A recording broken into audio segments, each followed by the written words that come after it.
Karena saya dari SMP, dari SD lah bilang, dari SD sampai SMA orangnya ansos, antisosial kayak kalau bahasa sekarang no lab gitu lah, antisosial kayak gitu dah. Orangnya dari SMP emang jarang keluar rumah karena temen nggak punya. Terus kalau bergaul tuh gimana ya, kayak merasa minder, kita tuh selalu merasa beda kayak gitu, merasa beda, merasa apa gitu, makanya jarang keluar rumah.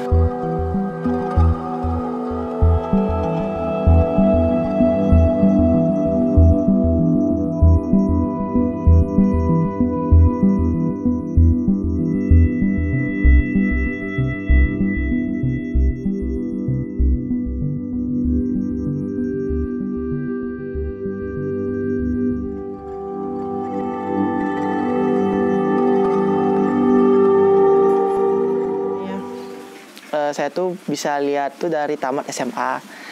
Nah terus tamat SMA tuh gimana ya, tiba-tiba kondisinya itu berubah gitu loh. Kayak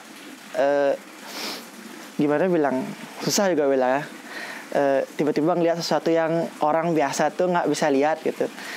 Contohnya misalnya kayak melalui ke tempatnya ini, tiba-tiba nemu sesuatu dari tempatnya, tiba-tiba pertama tuh nggak percaya, apa tuh hantu apa tuh, karena saya orangnya nggak percayaan. Terus lama-kelamaan semakin nyata. Jadi pertama tuh tak abain, terus baru pas keras-kerasnya tuh pas kuliah di Denpasar mulai keras dia. Gimana bilangnya, kerasnya tuh ya kayak mulai kuliah tuh macet, nggak mau kuliah, kayak males tiba-tiba kuliah. Terus kayak juga gimana ya, pas di kuliah itu kita tuh merasa sekolah, tapi pas nyampe di kampus tuh kayak tidur gitu, tiba-tiba dari Karangasem. Susah gitu, orang tua bingung. Jadi pertama orang tua tuh kayak belum percaya gitu. Terus akhirnya ditunasin lah, dibawa ke orang pinter, dibilang oh ini anaknya ini bisa gini-gini. Nah akhirnya mulai dah, dari mulai bisa ngendaliin itu dari pas mulai mau bayuh pertama di Puri, mulai keras, mulai jelas liatnya. Terus lihat jelas juga makin diganggu sama mereka yang nggak kelihatan. Jadi makin susah jadinya juga, apa namanya itu, ininya tuh jalannya tuh susah juga, diganggu. Terus setelah gini tuh berobat, udah keliling berobat, akhirnya sempat juga berobat ke orang muslim, dapat ke peneduh sebentar aja tiba-tiba lagi kumat, lagi lihat hantu, lagi segala macam lah kayak gitu. Nah pas dapat peneduh itu karena merasa diri udah gimana ya, udah fit lah gitu. Nah nyoba lah ke Jepang. Nah ini ke Jepang, apa namanya tuh, ngadu gimana bilangnya, kuliah lah di Jepang, part time. Terus nyampe di Jepang ya gitu dah, kejadiannya sama, kumat lagi dia, lagi sakit lagi kayak gini. Terus akhirnya di Jepang itu dapat sebentar, terus balik sampai di rumah tetap juga sakit juga. Akhirnya diajak lah berobat lagi keliling, sampai dapat juga sempat ngambil jalan medis ke psikiater juga. Di psikiater dibilangnya skizofrenia, tapi skizofrenia itu kan kalau istilah medisnya dia tuh hayalan yang berlebihan gitu, hayalan yang berlebihan. Tapi kalau hayalan kenapa dia nyata gitu, kenapa saya ngelihat ada orang lempar gelasnya itu kelempar gitu, apa itu hayalan atau gimana. Terus akhirnya psikiater dapat treatment 2 bulan sama kondisinya gitu. Ini orang tua tuh nyari lagi obat, terus dapatlah Pawise, disuruh mantuk ke Lombok, ke Puri Pamotan. Nah di Puri Pamotan di sanalah dapat gininya, obatnya. Sana dapat obat, dikasih sana minyak. Setelah dapat minyak itu mulai dah bisa ngendaliin kemampuan, terus ngendaliin kemampuan yang gimana bilangnya, kayak bisa komunikasi sama mereka, bisa ngelihat, bisa gini. Jadi bisa ngeblend lah sama mereka yang nggak kelihatan gitu. Ya dari sana tuh udah banyak orang yang tahu. Terus tiba-tiba entah dari mana datang orang banyak ke rumah, ke Puri, datang tangkil itu Itu udah bingung, kadang-kadang pertama-tama tuh gimana ya, awal-awal orang-orang datang tuh susah gitu loh. Terus tapi setelah dijalanin biasa-biasa aja sih. Itu dah gini ya.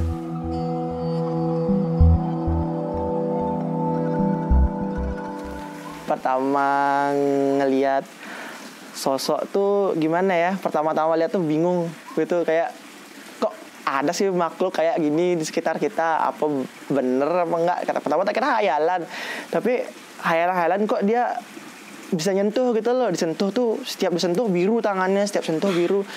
Pertama-tama nggak percaya emang, cuman karena mereka nunjukin eksistensi gitu loh, kayak istilahnya lepas balik dia ngedengin kayak gitu.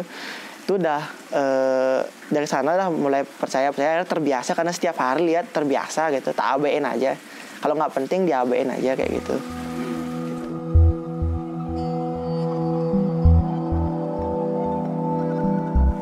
Yang paling berat, cobaan yang paling berat dirasain itu pas pas di Jepang. Udah capek, udah cita-cita dari SMP ke Jepang sih, tiba-tiba cita-cita itu hilang ya, dengan satu hari itu hilang cita-citanya gitu. Cuma karena bisa lihat hantu, terganggu lah sekolahnya apa itu terganggu. Terus lagi satu juga pas treatment di di psikiater tuh, karena merasa diri tuh nggak benar itu kan psikiater. Jadi pas dapat obat di sana tuh sempat juga kayak orang buta, nggak bisa lihat karena obat terlalu keras. Itu dah pas cobaan itu dah, terus mulutnya tuh kayak ngeluarin iler banyak gitu di sana karena efek obat gitu.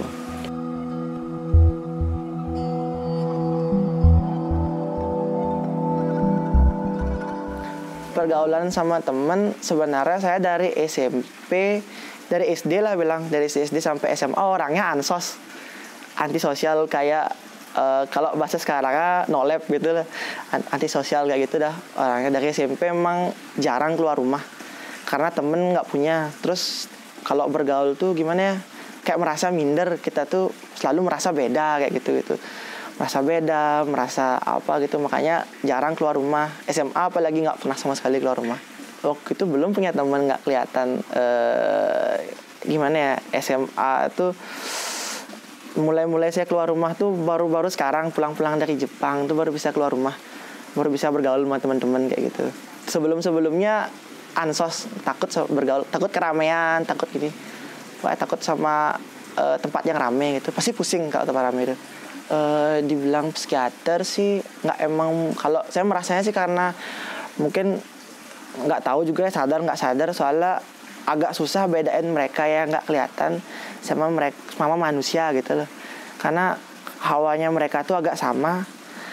Mungkin pas di tempat rame tuh mungkin kadang-kadang bisa dominan mereka, bisa dominan manusia kayak gitu. Di sana takutnya soalnya takut kesurupan gitu kan, malu sama teman-teman, takut ngajak keluar kayak gitu. Itu yang bikin nggak bisa bergaul jadinya.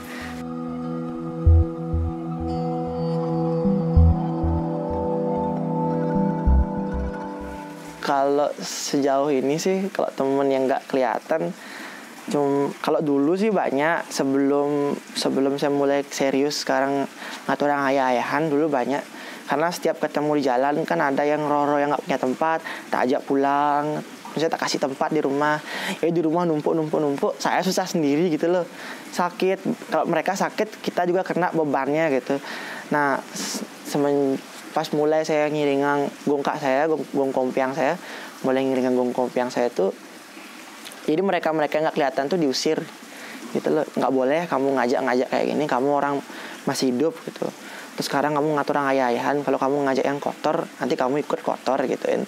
Makanya gong kompiangnya diusir. Cuman sekarang kalau yang nggak kelihatan yang mandu cuman gong kompiangnya sih, masih itu ide aja yang masih mandu.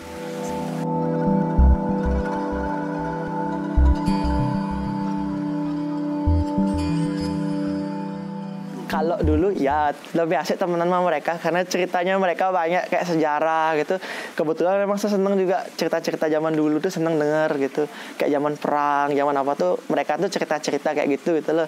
Jadi dari sana dapat cerita-cerita perang. Kan teman-teman saya tuh kan ada orang-orang yang veteran, yang nggak udah punya tempat. Itu kadang tak ajak, tak pungut, tak bawa pulang gitu dah. Gitu-gitu. Memang dulu lebih asik sih temenan sama mereka daripada sama manusia kayak gitu. Kalau rasa simpati mereka punya, dia sama mereka sama kayak kita, punya rasa simpati, punya gimana, misalnya kayak kita pas dulu kebetulan dapat dulu sempat sakit kan, pas demam tuh mereka jenguk dah, bilang sakit apa Agung, ini dibawain makanan, sedangkan makanan itu kan semu, dia nggak bisa dimakan gitu loh. Ini gini nggak bisa ya Agung makan ya gitu. Kadang-kadang ditungguin tidur sampai besok pagi, hilang dah mereka kayak gitu. Simpatinya mereka tuh gimana ya, over kadang-kadang gitu loh. Kadang misalnya kalau saya dulu pernah nih pengalaman, ada temen kan ya, namanya orang ansos kan pasti dibully kan, kena bulian terus. Nah dibully sama teman-teman, mereka yang ngebales gitu loh, bukan saya, mereka yang ngebales. Kadang tiba-tiba jatuh lah temennya, apalah kayak gitu.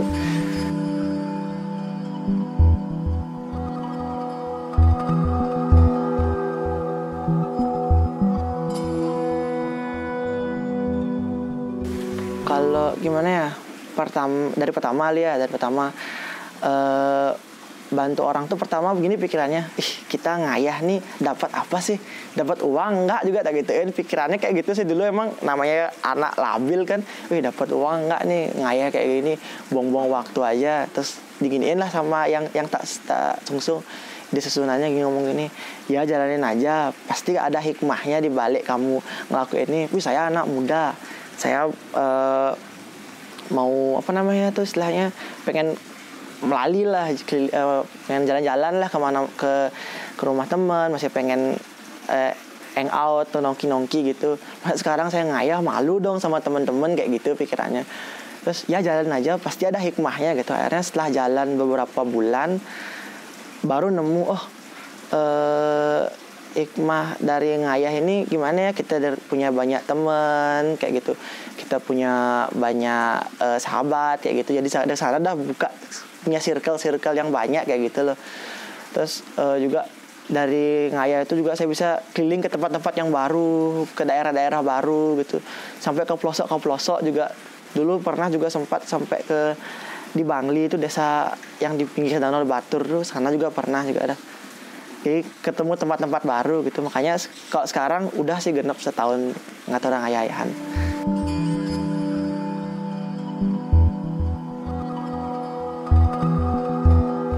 Selama saya bantu-bantu orang tuh ya lumayan sih, malamnya tidur diganggu gitu. Kadang-kadang ada yang sakitnya dia misalnya gimana ya, orang lain tuh nggak bisa, tempat saya bisa berhasil lah, ide susunan lah, switch mungkin berhasil, ada perubahan, malamnya tuh diganggu udah. Kadang kamar tuh bisa kayak gempa sendiri.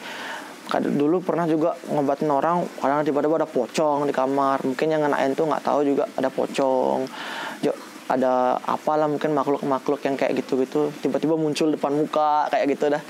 Itu yang biasanya risih gitu loh, risih itu tantangannya. Itu aja sih ini. Kalau disakitin sih astungkare, kalau selama ini nggak pernah sih. Dicoba pernah sama orang, dulu pernah dicoba, disentuh tangannya tiba-tiba panas.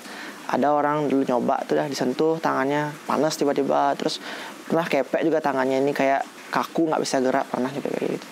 Itu aja sih kalau disakitin astungkare selama ini masih dijaga sama disusunan.